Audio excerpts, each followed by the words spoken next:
ரொம்ப பேர் கேட்குறீங்க அக்கவுண்ட் கேப்லேருந்து கோல் வெளியாக்க முடியுமான்னு.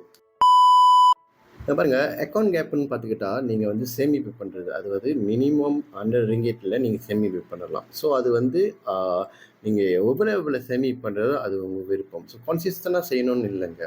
ஸோ வச்சுக்கிங்களேன், ஒரு 5 மாதத்தில் ஒரு மாதத்தில் நீங்கள் ஒரு ஒரு கிராம் நீங்கள் சேமிப்பு பண்ணி 5 மாதத்தில் 5 கிராம் வச்சுக்கிட்டீங்க, சேமிப்பு பண்ணிட்டீங்க. ஸோ நீங்கள் என்ன செய்யலாம்னா, நீங்கள் இந்த மாதிரி ஒரு ஒரு கிராமாக நீங்கள் ஒரு மாதம் வந்து வித்ட்ரா பண்ணலாங்க. இது வந்து அக்கவுண்ட் கேப்பில் ஒண்டி தான் இருக்குங்க. இந்த ஒரு கிராமு டிசைன்லாம். ஸோ பார்த்துக்கிட்டிங்கன்னா இங்கே வலுவான் டிசைன் இருக்குங்க. அக்கவுண்ட் கேப்பில் வலுவான் டிசைன் இருக்கும். ஸோ யாங்க சொன்னால் அக்கவுண்ட் கேப்பில் டிசைன் எடுக்க முடியாதுன்னு. ஸோ நம்ம வந்து டிஜிட்டலாகவும் நம்ம வச்சுக்கலாம் அந்த அக்கௌண்ட்டில். நீங்கள் இந்த மாதிரி அனலாக் கூட நீங்கள் வெளியாக்கலாம், ஃபிசிக்கலாக நீங்கள் வெளியாக்கலாங்க. ஸோ இதில் பற்றி உங்களுக்கு வேணும் தெரியறதுக்கு நீங்கள் எங்களை காண்டாக்ட் பண்ணாங்க. என் பயோவில் போயிட்டு பாருங்கள், இருக்கும் மை பப்ளிக் ஒரு ராமகிருஷ்ணன் இருக்கும். அதை கிளிக் பண்ணிவிட்டு ஃப்ரீ ரெஜிஸ்ட்ரேஷன் தான். ரெஜிஸ்டர் பண்ணிவிட்டு எங்களுக்கு புலனும் பண்ணுங்கள். மறந்துடாதீங்க, என்னை ஃபாலோ பண்ணுங்கள்.